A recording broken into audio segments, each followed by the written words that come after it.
Hello, everybody.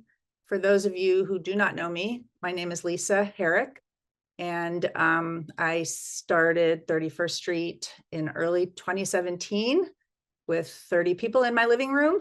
And now we are way over 2,000 folks, and we've been going strong ever since. Tonight, we have a great program, as you know, in support of Virginia. We have a couple of guest speakers. We have Virgil Thornton and Lily Franklin. They are both running for House of Delegates in Virginia. They're going to both speak to us about their campaigns and what they're up against, what they're trying to do. Jim Shelton, as always, will share information with us. We have a fun video from Abigail Spanberger, just a brief video hello, and just our normal program. So before I say a few words, I want to thank all of the ambassadors who invited friends and family. We have a slide to thank you. And there we are. Thanks everybody so much for volunteering to do this. We know it's not always easy to be inviting people, encouraging them to come and encouraging them to donate. So we really appreciate your help. We could not do these events without you. You're the backbone, really, of all of our fundraising. So thank you. So before we jump in, I'm just going to say a few words, as I tend to do. And tonight I am pulling out just a couple of quotes from an article by David Brooks in the May issue of The Atlantic called "I Should Have Seen This Coming." If you have not read it, I really encourage you to read it. It is a really interesting sort of historical perspective on what is happening to us and his thoughts about where we might head. So it's really interesting. I encourage you to read it. So these are just excerpts. Yes, we have reached a point of traumatic rupture. A demagogue has come to power and is ripping everything down. But what's likely to happen is that the demagogue will start making mistakes because incompetence is built into the nihilistic project. Nihilists can only destroy, not build. Authoritarian nihilism is inherently stupid. I do not mean that Trumpists have low IQs. I mean they do things that run directly against their own interests. They are pathologically self-destructive. When you create an administration in which one man has all the power and everybody else has to flatter his voracious ego, stupidity results. Authoritarians are also morally stupid. Humility, prudence, and honesty are not just nice virtues to have. They are practical tools that produce good outcomes. When you replace them with greed, lust, hypocrisy, and dishonesty, terrible things happen. Progress is not always a smooth or merry ride. For a few decades over history, nations live according to one paradigm, then it stops working and gets destroyed. But history does not stop moving. If you are part of an organization that builds trust across class, you are fighting Trumpism. If you are standing up for a moral code of tolerance and pluralism that can hold America together, you are fighting Trumpism. Over time, changes in values will lead to changes in relationships, which will lead to changes in civic life, which eventually will lead to changes in policy and then in the general trajectory of the nation. It starts slow, but as the book of Job says, the sparks will fly upwards. And I believe that. Before I turn it over to Jim, I just want to just say we are all incredibly sad about the news of the two young people who were shot outside the Jewish Museum last night. They were a young couple, soon to be engaged. They were Israeli embassy staffers, and they were shot last night by a crazy person. So we're very, very sad to hear that. That's one of the terrible things that happens that we really want to heal this country from. So I'm going to move on and hand it over to Jim. Great, thanks. So thanks, Lisa, for all of that. I'm sort of the technical lead for 31st Street, and I'm going to lay a little bit of foundation leading up to our great speakers that we're going to hear from in just a little bit. First of all, I can't resist just a little bit about how we operate. Don't worry, I won't give you a lot of this, but It's just to make the point that we really do work hard to try to find good things where your resources and our resources will have a lot of impact. We try to be very strategic and also look for things that are maybe not as well covered. And legislature races is one good example of that. We call that zigging when other people are zagging to some extent. So yes, we're here to talk about our 8 wonderful candidates running for the state legislature for House of Delegates. They're all challengers. That's on purpose. We think that the incumbents are actually in pretty good shape. We only have 51 of them at this point, but we think they'll be able to raise money. So that's why we've picked these folks, and I'm going to tell you in a few minutes, how we go about doing that. Oops. So why are we doing this in the Virginia House of Delegates? We'll start off with the fact that our majority is actually pretty slim. I say we, I don't live in Virginia, but I like to think of it as we anyway. And they got a lot done in the last few years in any case. But we think legislatures in general have a really vital role and they deserve a lot more priority than what they get. It is, in fact, how the Republicans largely kind of took over our country and over the last decade and a half. And we want a solid majority because when you need a solid majority to get more things done effectively. And that includes 3 constitutional amendments. The way it works, the legislature has to pass it twice in order for it then, I guess, to go for a vote. So those 3 kinds of things that are there, I'm not going to read them off to you, but if they can get in the Constitution, it's really going to get Virginia in a very solid footing in a pro-democratic with a small d kind of situation. And early money is absolutely essential. I even have a whole slide just devoted to describe why that is. And we also think, and more than think, have a strong reason to believe that by having good candidates with their roots in their communities, they will enlist people to come out to vote for them that would not actually otherwise come out to vote, and they'll tend to vote Democratic. And that's particularly important in an odd year election. So I actually think that dollar for dollar, this probably is as good an investment just for Spanberger as it is for everything else. So you get a lot for your money. And we want to build the bench. This is where the future, to a large extent, comes. If people get elected, they can, then be candidates for higher office. And we need more young people in our offices. And then finally, and many people might see this as the most important, if we can really sweep Virginia, which I really think we have a good chance at, it'll have an impact across the country. It'll invigorate our people, and it will make Republicans think twice about what they're doing.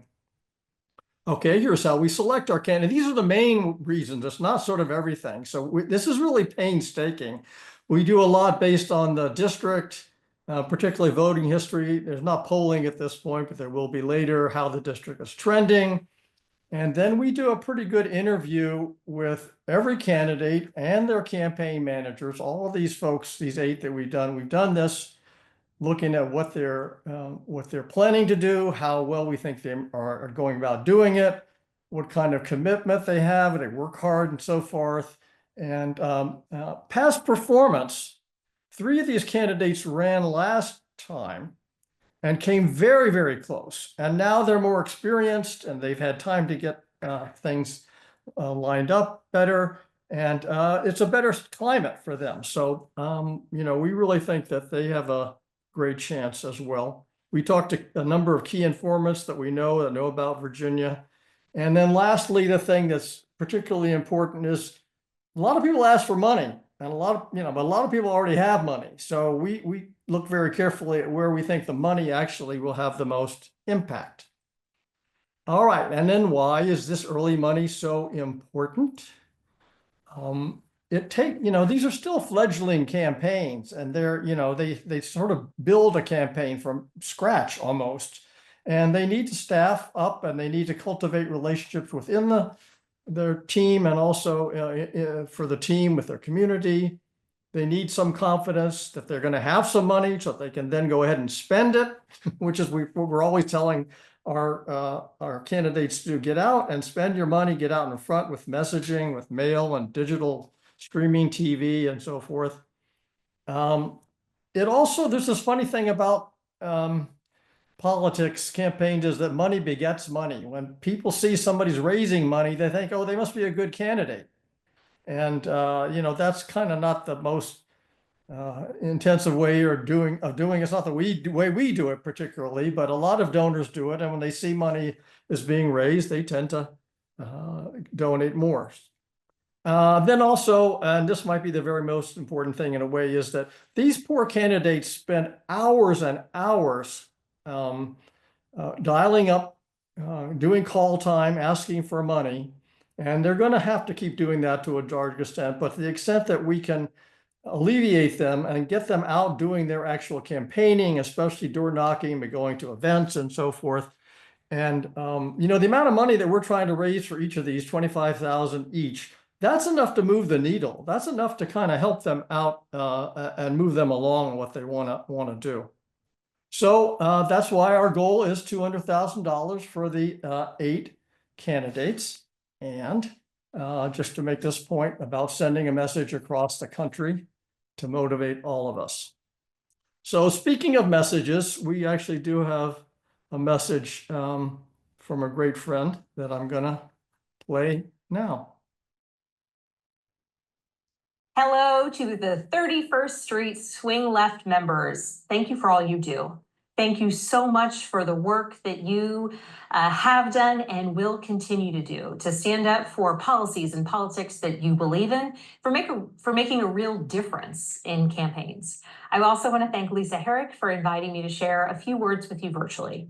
Now, I first ran for Congress back in 2018, so I know very well the work of 31st Street Dems. I know the work that and the focus that you bring to bear. I know that you will knock thousands of doors. I know you've raised millions of dollars. And over time, you've set an extraordinary example for your friends and neighbors, growing your membership to more than 2,000 people. I know the impact that you had in Virginia's 7th district, my district, that we flipped back in 2018, and in Elaine Luria's district, the 2nd district, and Jennifer Wexton's in the 10th. And I know that your work continues. And now, as the Democratic nominee running for governor in the Commonwealth of Virginia and on the ballot this November in 2025, I'm grateful. I'm grateful for your work. I'm grateful for your commitment to advocacy and focusing on how we can continue to certainly make our Commonwealth better, but ensure that we are working every day to stand up for democratic values and to stand up for the things that we hold dear: a strong public education, a focus on actually solving and addressing the challenges facing so many Americans, a focus on protecting our rights and standing up for our rights. And so I want to thank you all for the work that you do. We've got a long and exciting election season here in the Commonwealth of Virginia. I know you all will be consequential to us not just flipping 3 statewide seats, certainly the governorship, but also the lieutenant governor and the attorney general, but also winning more seats in our House of Delegates. We currently have 51 out of 100, and we want to raise that number. So thank you for your work. Certainly, I'm running for governor because I believe in Virginia and want to do right by my fellow Virginians. But as you well know, our race also gets to send a signal and an example to the rest of the country. And we want to be sure that when we have the first opportunity to flip a statewide seat in the country, we want to make sure that we are sending a message to the rest of the nation that we will make a change, and that we know that we as Virginians and ultimately Americans, that we deserve better than what we currently have in elected office. So it's an exciting time. It's a challenging time.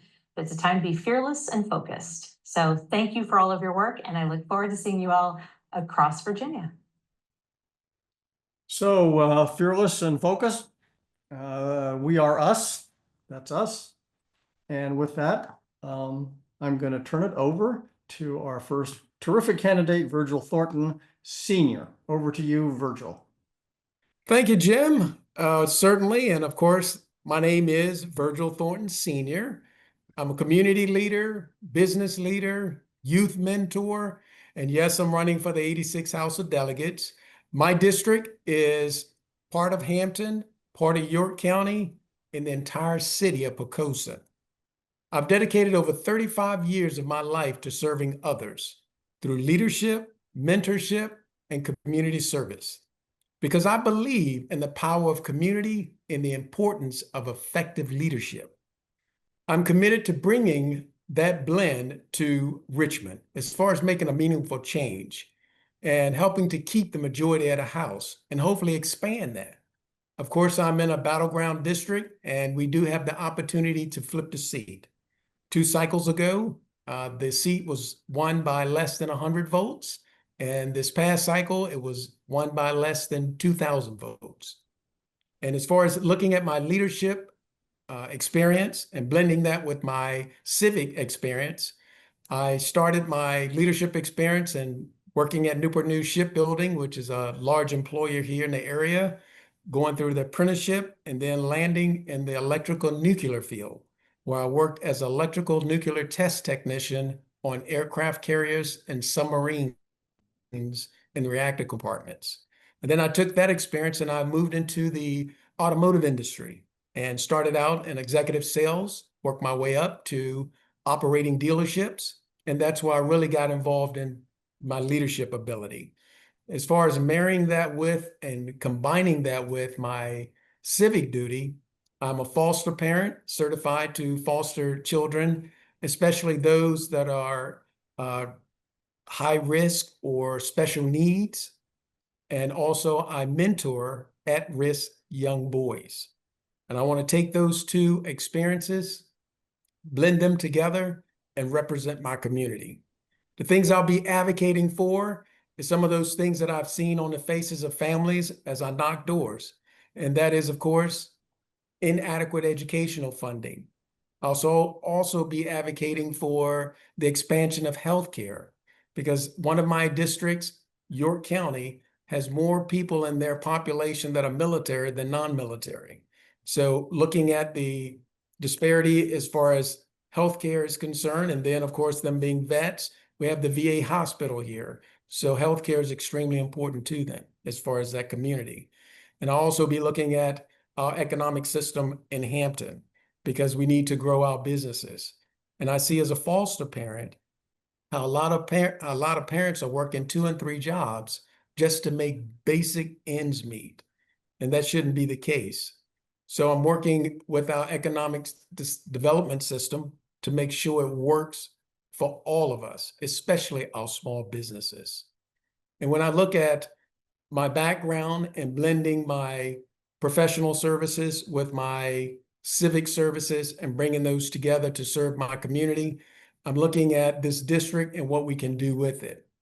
Currently, the person that's in the seat, our strategy as far as just a little bit of it, as far as how we're going to win this, of course, is identifying him with the party that he's with, as far as him being a Republican and letting him know that the general public know that he is a Republican, because sometimes he campaigns as though he's not.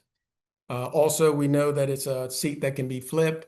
And by doing some of the things that we need to do as far as knock the extra doors, we're going to, Hampton is my largest area of Democrats. We're going to make sure that we get them out to vote, because we need, of course, as many of them to come out as possible. And then when I look at York County, a little purple. So we're going to go in, and of course, those who are kind of on the fence in which way they want to go, we already started with independents and getting them to come over to the Democratic side. And then when we're looking at the Pocosan area, that's primarily red. It's about 85% Ruby and about 87% turnout. There are pockets of Democrats there, and we're identifying where those pockets are to get those persons out to vote. Primarily letting them know that their voice is being heard when it's coupled with the voices of York County and coupled with the voices in Hampton. So that's our strategy as far as working our district. And we are looking at 31st Street to help us out, of course, with the funds that they're raising so that we can get those messages out with our canvassing, also with our mailers, as far as reaching the people that we need to reach, because we do need a great voter turnout. So that's our strategy as far as the 86th district. It is a seat that we can win, and we will win, because we do not want, and I do not want, Virginia to look like the federal government in a way that is governed.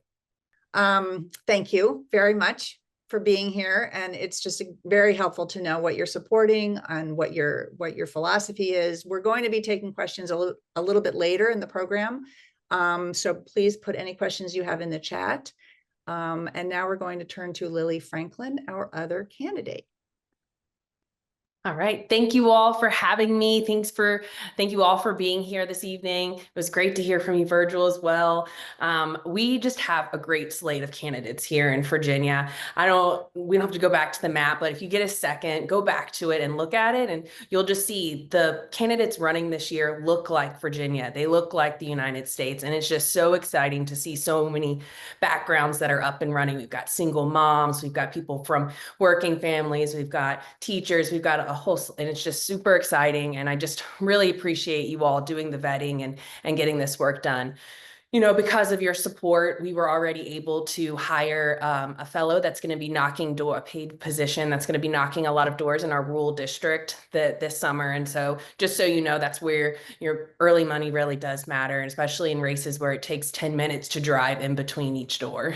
So if we haven't met yet, my name is Lily Franklin, and I'm running to flip one of the most competitive seats here in Virginia. The 41st district is a little bit different than some of the other districts in Virginia, one being that we're in Southwest Virginia. I have both a rural district and a college town. The college university in this district is Virginia Tech University. If there's any Hokies, go Hokies. There's always one. I ran in 2023, and I lost by 183 votes.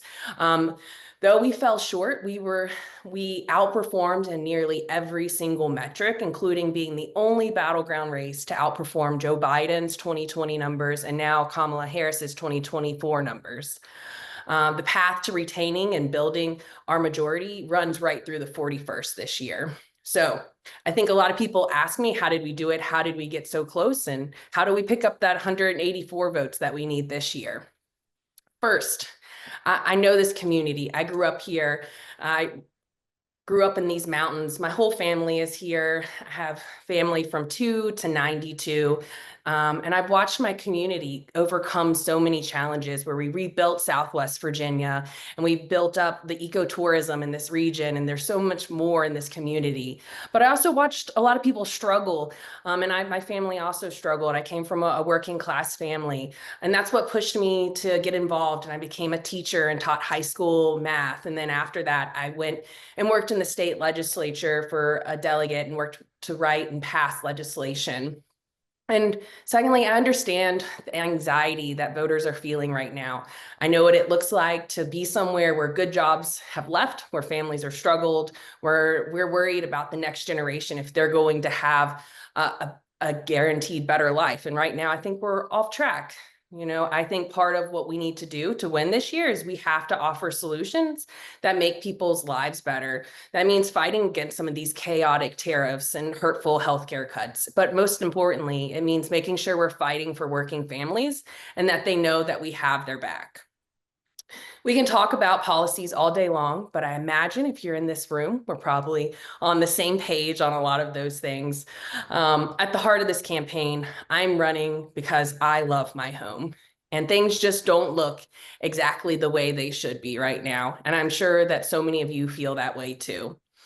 I think that a lot of times people think that winning election is that we just have a catchy slogan and we can slap it on a bumper sticker, and that's what we can do to connect with voters. I think a lot of people, when they analyze and overanalyze 2024, they're like, we were just missing that message. Well, I think the truth of the matter is we were able to overperform in 2023 because we met voters where they were. We took the time to drive down every backcountry road, going down some of these 10 minutes in between doors. There were definitely places where I was like, I probably shouldn't be here. My mom's checking my location. But we met people on their front porches, in their backyards, in their kitchens. At this one house, I just happened to be on the porch at the right time with this man who's fixing his dryer, and I hold the pieces while he's fixing his dryer, and we talk politics. I like to think he voted for me, but who knows? But at the time when we were there in their front porches and around them, we were doing one important thing, and that was making people feel a little less alone and a lot more heard. And that's the secret sauce. We have to remember that that our voters are also people who feel that they need to be heard. And that's what we're going to do in 2025. We're going to continue what we did in 2023, but we're going to do it better and bigger. We're going to, we also ran a really effective campus voter program as well, where we realized in our polling we were down, and so we had to create a new electorate, and we registered more than 3,000 voters at Virginia Tech and turned them out to vote. And so again, in 2025, we're going to do more of that. But this year we have the benefit of having a statewide ticket at the top, and we already heard from Abigail Spamberger, but she's going to be helping the entire down ballot. So I'll leave you with two things. There's two important things I think that we need to do in 2025. And the first one is we have to remember that we have to give people something to believe in. And that means talking to voters, hearing their stories, and reminding them that we have this vision. I genuinely believe Democrats have better policies that can help people. And we just have to remind people how they fit into that fold and how we can make their lives better. And then two, we have to win. Not just my race, but we have to win across the slate in Virginia. We have to deliver the largest majority in Virginia history and tell the world on November 5th, that's the day after Election Day, that we are not going to put up with what's happening in Washington right now. And that's what's so critical about this year. So I'm excited to be here with you all. You're going to learn so much about the different candidates this year. And I just really appreciate your support, and we're going to get to work. Thank you. Thank you so much. Thanks for taking the time. We're really excited to hear about what you and Mr. Thornton are doing. We need you both. You're exactly what we need. So in a minute, we will be taking questions, but first I'm going to turn it over to Lynn Fletcher for a brief message. Who needs to unmute? Okay, done. Well, Lily and Virgil, I just want to say, you both give me so much confidence and hope about this election. Your energy is electric. So thank you.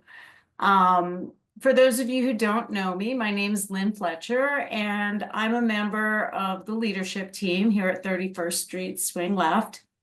I'm also co-leader of the Virginia team, along with George Hastings, Steve Anders, and Roberta McInerney. So like many of you, I have felt absolutely gut punched over the last 4 months. Every single day seems to bring some new assault on our basic rights. But together, we have realized that we are not helpless. We've been fighting back. I know lots of you have gone to protests. Some have made phone calls to the Wisconsin Supreme Court race. You've called your senators, you've called your Congress members, or maybe you've gotten fired up by posting on Blue Media. And what I want to say is it is working. Congressional Democrats are standing up. Tesla sales are going down. By and large, the courts have pushed back on the worst of Trump's abuses, and his agenda and himself are both underwater with the American public. By winning in Virginia, both statewide and in these legislative races, we have a real chance to send a message to Trump and his MAGA minions that their cruelty is not going to be tolerated. Just as importantly, though, we have a chance to improve the lives of average Virginians. With Abigail Spamberger as governor and these 8 fantastic candidates, 2 of whom you just heard from in the legislature, Virginia can codify reproductive rights, voting rights, and marriage equality. We can ensure access to health care for the poor and the vulnerable in our state. Looking at this amazing slate of candidates, their backgrounds include teachers, lawyers, business people, parents, community volunteers, and public servants. Many of our candidates grew up in need, and they understand how necessary and life-saving our social safety net is. As Jim explained earlier, early money for these candidates is absolutely crucial. We can all be, as Abigail Spanberger said, fearless and focused. We can all reach deep right now and ensure that these 8 candidates can take on and beat their Republican opponents. My husband Bob and I talked about how important this is to us, and it is. We're Virginians, been here decades. And we decided that we really want to stretch. So we have donated $3,000 to this slate. Now, some of you may be able to give far more than that, and some of you much less. But what's important is that you dig deep and give what you can. The donation link is in the chat. I've seen it. It's been there 10 times over. So please find it. If you haven't contributed yet, please go ahead and do it now. If you've already contributed, think about doing it again. I think we all want to wake up on November 5th knowing that we've done all that we can do to help these candidates win and to turn and keep Virginia blue. Thank you all for your generosity. And now I'm going to turn it back to Erin Hamburger, who has been very carefully curating your questions. Thank you, Lynn, and thanks to our candidates for appearing with us now. I'm Aaron Hamburger, and I do membership here at 31st Street Swing Left, and also I curate Q&A for sessions just like this. So I have some questions that folks have been asking in the chat, and the first one actually is for Virgil. What are you hearing from your district's voters as you knock on the doors? What's on their minds? What's on their mind in my district as I'm knocking doors is the high cost of just surviving. Everything's going up. The grocery bill, they're noticing that that is getting larger than what they've spent in the past. I can relate to that. I went to the store the other day, bought 14 items. It cost me $170. And I can relate to that. And as far as my response to that, of course, is getting the right people in the House so that, again, Virginia doesn't look like the federal government. And I let them know that I have a personal fight in this because 3 of my children currently work for the federal government. And I say currently because the next email could be the last email they read as a federal employee. So I feel their pain. But that is the largest thing that I'm getting in this area. And then it depends on the city because when I'm in Hampton, we have a large population of veterans. And of course, they're scared about what's going to happen in regards to their benefits. Thank you. Lily, I saw you nodding. Is that a similar issue you're hearing as well? And are there other issues that you're hearing? Yeah, we're hearing a lot of the same thing. I was out knocking doors right before we hopped on here, and I stopped by a woman who works at one of the local convenience stores, and I was like, "What are you most concerned about?" And that was her. She was so concerned about the costs, and she's like, "Oh, I also care about reproductive health care, but really, it's the cost. Like she can't afford her electric bill and things like that." And so, it's door after door. That's what I hear from folks. Great. Now, Virgil, you were talking about veterans earlier, and someone was asking about the impact on veterans in the reductions in staff and funding. Is there a way that you have found to kind of relate that issue to your campaign, and what ideas do you have in terms of helping out veterans? As far as helping out our veterans, as far as programs that we can help them with, especially with housing, because a large portion of the homeless population in our area are veterans. Veterans and what we call age out. Age out are those children who were in the foster care system. They age out at 18 and then they have no place to go. So those are the two largest segments of our population for homelessness. So looking at affordable housing is what I will be looking at in regards to helping out our veterans here locally. And also something I did miss last time, the uncertainty is I'm also hearing as I'm knocking doors. Even one door I knocked the other day, a gentleman I was speaking to had his Trump stickers and 6-foot flag flying in the air. And once I spoke with him, he said to me, I just bought me a new mega head and I don't know what to do with it. Hmm. So he's uncertain too, as far as what's going on. Wow, that's a powerful story. Lily, I wanted to ask you about a different population in your district, which is the college students. How do you reach out to them? And can you tell us a little bit about what's on their minds? One of the big things we were able to do differently this cycle is we started with a campus organizer at the very beginning of the spring semester. So all the students are now gone because it's summer break. And so we just finished up and wrapped up a really exciting campus program where we went to all the different groups on campus. And I think it comes back to just meeting students in where they're at on campus. We would go to their different groups. We also formed a Students for Lily's group. We did a town hall on campus, and we also knocked a lot of the off-campus doors this past cycle.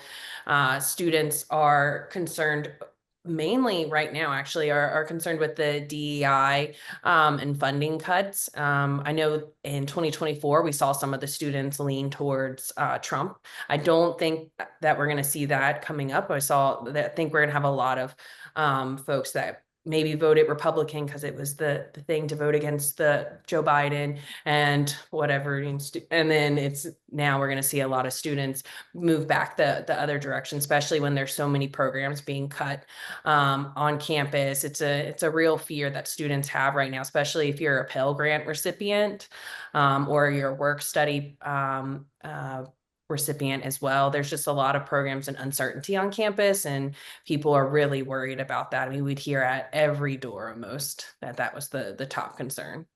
Really interesting. Okay, this is a question for both of you. What are the biggest challenges that you face in your campaign, and what is your plan to overcome them?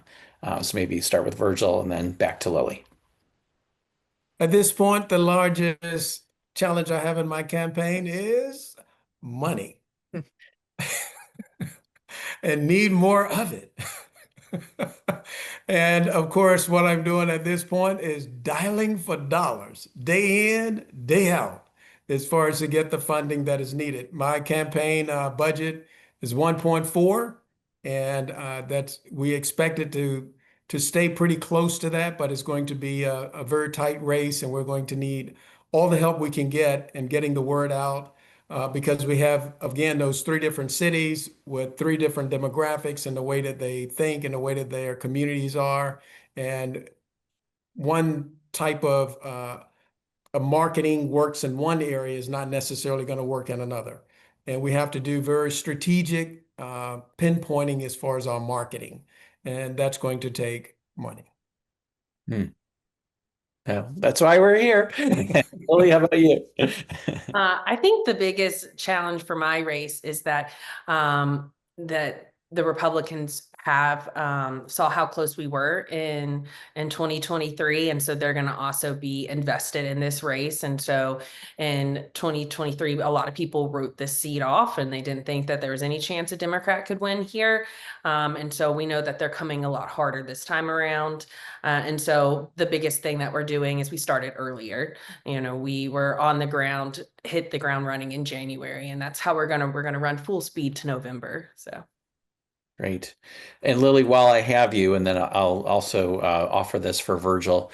One of the questions was, what is your plan to reach voters? What's the media campaign? Are you doing town hall meetings?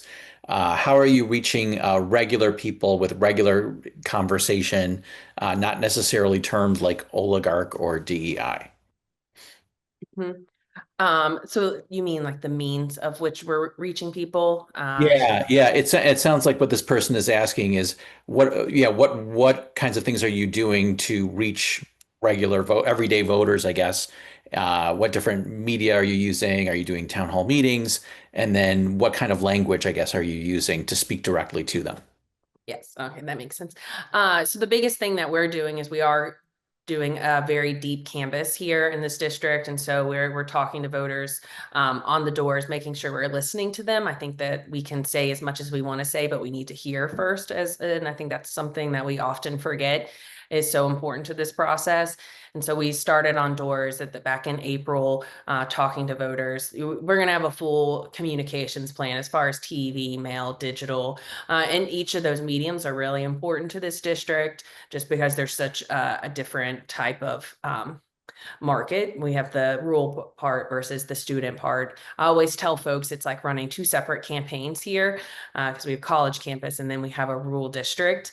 And as far as the kind of messaging and the words that we use when we're talking to voters is we try to talk in a way that makes it more focused on them and what is happening in their lives, not big terms like our seniors shouldn't have to choose between paying their prescription drugs and paying for their electric bill. Our parents shouldn't have to work 2 and 3 jobs or be worried about going to bed on Friday night and not having a job on Monday. And those are really real fears that people are feeling, and it really brings it into what the state legislature can do for people. And that's where I tried to not just talk in far out terms, but really bring it back into what is happening in our community, how I can help you. So. Great. Virgil, how about for you? Yeah, same thing as far as the media. We'll be doing television, radio. We've already done some radio. I'm pretty much everywhere. I'm in churches. There's 2 churches a week I'm going to on Sundays to meet people where they are. Of course, knocking doors. It doesn't matter if there's stars and bars, Trump sign. It does not matter. I'm knocking on the door because I want to know what the community's voice is. If I'm going to be that voice, then I need to know what it is. So I'm meeting people and asking them, what are your concerns? I need to know your concerns so that I can properly represent you in this community. And that's why I'm meeting them. We're going everywhere. We was just at the police department the other day, well, actually last night, with a civic group that meets with the police department to find out what's going on as far as crime. There's civic groups that I meet with. There are fraternities I meet with, sororities I meet with. We also do things that centered around things that are going on. For instance, I'm a foster parent, and this is Foster Care Month, also Mental Health Month. So we're having a forum as far as wanting to get ideas as far as what's going on and on people's hearts as it relates to those 2 subjects. So again, we're meeting people where they are so that we can hear their voice. Great. And also, could you talk a little bit about your competitor and your opponent and how you're differentiating yourself from him or her? For me? Yeah. Yes. Primarily one is he hasn't done anything. He just went through a cycle, introduced 15 bills, and nothing went across. And when things like that happen, it signals that, hey, you can't work with other people. And that is, of course, something that I'm very good at. And that helped me as far as in sales, as far as the automotive industry, and then also my background in the electrical nuclear field as far as being detail oriented. And so those are things that will differentiate us in regards to my meeting the people. I'm where the people are to meet them in areas that he would not expect me and areas that they don't expect me. A lot of the doors I've knocked on, the first time anyone's knocked on their door. This gentleman's going through 2 cycles. He's going through over 1,000 days nearly and not come to your door to see what is on your heart about your community. And I'm here to find out what I can do to help. Great. Lily, can you talk about your opponent as well and how you're differentiating yourself? Yeah, I think last cycle, it was an open seat, so my opponent really tried to paint himself as a moderate, and he since then has taken plenty of votes and really we have him on record on being very far right, not only on social issues, but also issues around economic issues that people are concerned about here locally, like around rent reform and housing reform. A lot of that stuff is very important to my district. He voted against the constitutional amendments, and he voted against contraception, which is a pretty big deal to students at colleges. So they're pretty concerned about that. I think the other big difference between my candidate is I have a proven record where I've actually written and passed legislation through Delegate Rasul's office, and he wasn't able to pass any legislation in the past 2 sessions. I think that also people are looking for new leaders, and I bring that dynamic. The median age of my district is 29, and so I'm right in there, and I understand the struggles that a large chunk of my district is feeling, not being able to buy a home, and the average first-time home buyer is now 38. And so I understand a lot of what my district is feeling because I've lived those struggles too. So. Great. Also, we got a question specifically to you. To what extent and how is your campaign influenced by the campaign in District 38, Roanoake City?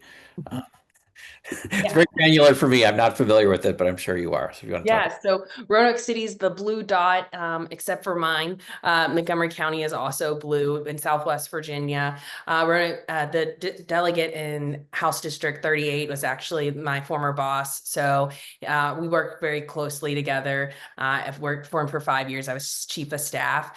It doesn't necessarily influence this area. People down here don't think of Roanoake City as Southwest Virginia. And so if it's not happening my county further, they don't really care. Roanoake City is part of the urban area, which I know that's not how everybody else would see it. And so there's maybe a little bit of influence. He's definitely a strong supporter of mine, and it's helping me get out the vote here as far as that too. So. Great, thanks. All right, we are getting closer to the end of our formal program. I have just a couple more questions, but if you did not get a chance to donate to these 2 really wonderful candidates, I really recommend that you do so. The link is in the chat. Here's a question that I really love to ask people, especially at this particular time. What gives you hope when things just seem so dark these days? What's giving you hope? So maybe we'll start with Virgil and then hear from Lily. What gives me hope is looking in the eyes of people and seeing that they're uncertain and they're looking for hope. They're looking for something to believe in. They're looking for something that will connect with them and know that what they have to say matters, that the things that they're dealing with as far as when they're going to the stores and spending their monies and buying their groceries and seeing that it's costing more every time they go to the grocery store, that somebody really cares. And that gives me hope to know that I'm that person. And it's something that is within me. That's why I'm a foster parent. That's why I'm a mentor, because I want to be there to help my community. So I get hope, and I actually feed off the energy of those persons that I talk to, whether they're for me or not, because I can feel their pain. And that gives me hope. Lily, how about for you? I think for me is that we have such potential to really turn it around now and really offer the people of this country a vision of what we are hoping we can achieve, especially for our working families and hardworking folks. The other big thing is I'm around a lot of young people here in this district, and that gives me a lot of hope because I see the work that they're doing and they're building, and they are going off into the world, and they're trying to do great things. And so I get to be inspired by a lot of the folks that are right here in this district. But I think that the biggest thing for me is that we just have so much potential where we can really deliver hope here in Virginia for a lot of people across the country who are needing that, quite frankly. Great. Well, I want to thank both of you for being here as we get close to the end of our formal program. We do like to kind of stick around for a couple minutes afterward just to chat if people want to. And so we hope that you're available to do that as well. But I'm going to just turn things over to Lisa Herrick just to say a kind of formal closing to our program. Well, just thanks to everybody for coming. Lots of people donated. It looks like we've raised so far about $138,000 towards our 200. So we're well on our way. That's excellent. Raised quite a bit tonight. So thank you for everybody who donated. And thank you so much to the candidates. We just know how hard it is to take time in the evening. I'm sure that you want to be home with your families and just have something to eat. So we really appreciate your coming and speaking with us. Everybody in the chat was just saying how inspiring both of you are and how it gives them hope to just hear that people like you are running for seats. So again, as Erin said, a few of us will stick around if you'd like to stay, but thanks so much for coming, and we'll see you again. Thanks. And let's all give a virtual round of applause to our two candidates.